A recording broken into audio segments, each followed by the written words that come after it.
Hi friends, இப்போ நம்ம பார்க்குற ஸ்கோடா ரேப்பிடோட மேனிஃபோல்டு.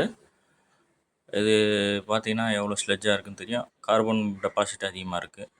இதனால் என்ன கம்ப்ளைண்ட் ஆச்சு அப்படின்னு பார்த்தீங்கன்னா, உங்களுக்கு த்ராட்டில் பாடி வந்து அடிக்கடி வந்து ஸ்ட்ரக் ஆகுது. இதுதான் அந்த கம்ப்ளைண்ட்டு. இதுக்காண்டி தான் நம்ம மேனிஃபோல்டு, இன்டர்கூலரு, டர்போவோட பைப்பு இது பூராமே க்ளீன் பண்ணுறோம். இது பூரா டர்போவோட பைப்பு.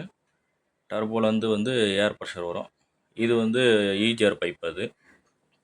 இது பூராத்துலேயுமே வந்துட்டு கார்பன் டெபாசிட்டி அதிகமாக இருக்கனால டீசல் வச்சு ஃபுல்லாக க்ளீன் பண்ணணும்.